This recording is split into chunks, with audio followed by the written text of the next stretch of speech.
একটা পরিবর্তিত বাংলাদেশের স্বপ্ন নিয়ে এই যে নতুন যাত্রা শুরু হয়েছে। আমি পুরো রাস্তা আসলাম। আমি এই কয়টা দিন আসলে বাসায়ও নানা এই বিষয় নিয়েও কথা বলবো। আমরা অনিরাপত্তায় ছিলাম, নিরাপত্তাহীনতায় ছিলাম, বাসায়ও থাকা যায় নাই নানা কারণে। আমরা একটু কথা বলেছি, কথা বলার চেষ্টা করেছি বলে বিভিন্ন রকমের হুমকি ধামকি, সেগুলো নিয়ে আমি পরে বলবো আরেক সময়। পরিস্থিতি দেখেন, আসলে একটু হেঁটে এইখানে এই যে এটা পুড়িয়ে দেওয়া হয়েছিল, এটা পুড়িয়ে দেওয়ার পর মানে ছাত্র বিক্ষুব্ধ জনতা তারা পোড়ায় দেয়। মেট্রো রেলের এই জায়গাটায় কোনো ক্ষয়ক্ষতি হয় না, মিরপুর 10 নম্বর স্টেশনের এই জায়গাটায় ক্ষয়ক্ষতি কিছু হয়েছে। মিরপুর কাজীপাড়ায় দেখেছি আমরা, আর হচ্ছে অন্যদিকেও দেখছি কিছু। তো সরকারি যে স্থাপনা আছে এগুলার প্রতি ভীষণ যত্নবান হইতে হবে। কত টাকা লোন নিয়ে এগুলো করা জানেন তো? আপনার আমার পকেটের পয়সা দিয়ে করা। কেউ আসবে না। এই মেট্রো রেল কী পরিমাণ মানুষ, আপনার শেখ হাসিনার প্রতি ঘৃণা আসতে পারে তার কর্মকাণ্ডের জন্য, কিন্তু এইটা কিন্তু তার টাকা দিয়ে করে না, তার ফান্ডের টাকা দিয়ে করে না, তার সম্পত্তি বিক্রি করে করে না, তার বাপের সম্পত্তি বিক্রি করে করে না। এটা আপনার আমার টাকা দিয়ে করা এই মেট্রো রেল। কেন আমরা এর যত্ন নিব না? হ্যাঁ, নিচে ছাত্ররা দেখেন নেমে গেছে, তারা এই ট্রাফিকটা কন্ট্রোল করতেছে। রাস্তার মোটামুটি পরিস্থিতি স্বাভাবিক। আজকে সরকারি বেসরকারি অফিস টফিস খোলা, মানুষজন বের হয়েছেন। এবং আমি আসলাম ফার্ম গেট থেকে, কারণ বাজার থেকে। সেইখান থেকে এই পর্যন্ত আসতে আসতে আমি যতটুকু দেখলাম যে মোটামুটি স্বাভাবিক পরিস্থিতি, মোটামুটি স্বাভাবিক। আমরা সেরকম কোনো গ্যাঞ্জাম বা দেখি নাই, রাস্তার মধ্যে কোনো পিকেটিং দেখি নাই, জায়গায় জায়গায় যেহেতু পুলিশ নাই, এটা একটা শূন্যতা তৈরি হয়েছে। কিন্তু ভালো লাগা তৈরি হয়েছে এই ছেলেদেরকে দেখে। এর কিন্তু কোনো ডিউটি নাই, এরা কেউ টাকাও দিবে না, 200 টাকা বা 500 টাকা দিবে না তুমি সারাদিন কাজ করতে দাও। দেখেন, এইটাই বাংলাদেশ। এই বাংলাদেশের যে পরিবর্তন হবে আপনি এই সাইন দেখে বুঝে নেন। এই বাংলাদেশ আগের জায়গায় ফেরত যাবে না। এই বাংলাদেশ যার যেটা ইচ্ছা সে বলতে পারবে। যার যেটা ইচ্ছা সে বলতে পারাটা যে কত বড় শক্তি, সেইটা আমরা খুব হাড়ে হাড়ে টের পাইছি হচ্ছে এই কয়টা দিনে।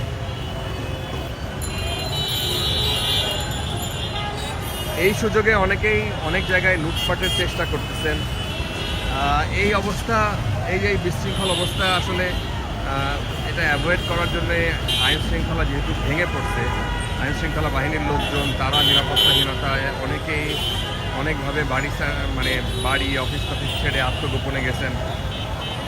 কিন্তু আপনি খুব খেয়াল করে দেখবেন, আপনি যদি আমাকেও জিজ্ঞেস করেন, আমরা যারা মাঠ পর্যায়ে কাজ করি, সাংবাদিকতা করি, আমরা মাঠে কোনো দেখি নাই। এখানে একটা প্ল্যাকার্ড নিয়ে দাঁড়ায় আছে, ওখানে কি যে লেখা আমি এই পাশ থেকে বুঝতে পারছি না। মূলত আহ্বান জানানো হচ্ছে অন্য মানুষকে ভালোবাসার, শ্রদ্ধা জানানোর, রেসপেক্ট দেওয়ার। আপনার এতদিনের যে আওয়ামী লীগ বন্ধুরা আপনার বিরোধিতা করছে, তারও আপনি কথা দিয়ে বিরোধিতা করেন, তাকে আপনি গায়ে হাত তুলেন না, তাকে আপনি ভালোবাসা দিয়ে তার মনটা জয় করে নিয়েন। হ্যাঁ, এইভাবে জয় করে নিয়েন। আমি কালকে বিভিন্ন জায়গায় সংখ্যালঘুদের উপরে হামলার খবর পাচ্ছিলাম। আমরা সারা রাতই অলমোস্ট অফিসে ছিলাম। তো আবার বিভিন্ন জায়গা থেকে এই খবরও আসছিল যে মাদ্রাসার ছেলেরা পর্যন্ত মন্দিরের গেটে বসে তারা পাহারা দিচ্ছে। এই যে একটা সৌন্দর্য ব্যাপার, এই যে পরস্পরের প্রতি একটা শ্রদ্ধাবোধ, আপনি যে ধর্মের হন, যে বর্ণের হন, এই শ্রদ্ধাবোধটা আমাদের জাগ্রত হওয়া খুব জরুরি। এই জায়গায় কোনো ছাড় হবে না। এই দেশ প্রত্যেকটা মানুষের। এই যে অর্জন হইল, এই যে ছাত্র জনতা যে অর্জন করে নিছে, যেইভাবে একজন স্বৈরাচারী মনোভাবের একটা মানুষকে এইভাবে এই দেশ থেকে বিদায় করছে,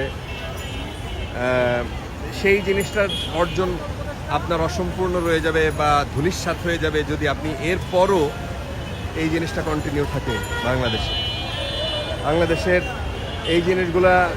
বিভিন্ন জায়গায় বিভিন্ন লুটপাটের খবর পাইলাম আমরা, ভাঙচুর দেখছি, বিভিন্ন টেলিভিশনে দেখছি।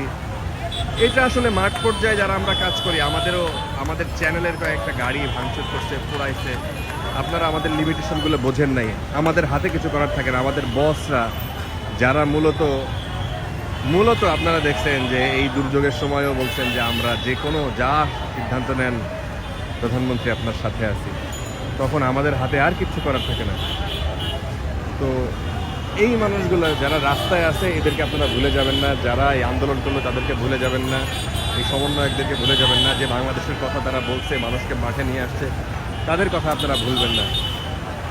বাংলাদেশের কোনো অনিয়ম আমরা দেখব না। বাংলাদেশের সরকারি অফিসে কোনো ঘুষ দিয়ে কেউ চাকরি নেবে, ঘুষ দিয়ে কোনো সেবা নেবে, এই অবস্থার অবসান আমরা চেয়েছি। এই অবস্থার অবসান এই ছাত্র জনতা আদায় করে নিচ্ছে, সবাই সেই জন্যই মাঠে নেমে আসছে।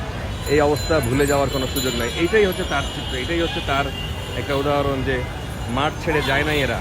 এই আন্দোলন চলবে, এই আন্দোলনের অংশ হিসেবেই এরা মাঠে, এরা দায়িত্ব হাতে তুলে নিচ্ছে। আপনি আপনার বাসার পাশে যদি এরকম অনিয়ম কোনো কিছু হয়, আপনার বাসার পাশে কোনো যদি আক্রান্ত হয় কোনো হিন্দু ভাই, কোনো অন্য ধর্মের ভাই বোন, আপনি তার পাশে দাঁড়ান। কোনো আক্রান্ত হয় যদি ব্যবসায়ী, আপনি তার পাশে দাঁড়ান। আক্রান্ত হয় যদি কোনো পুলিশ সদস্য, আপনি তার পাশে দাঁড়ান। প্লিজ, এটা সবাই একটা শেপে আনতে হবে, একটা দেশকে শেপে আনতে হবে।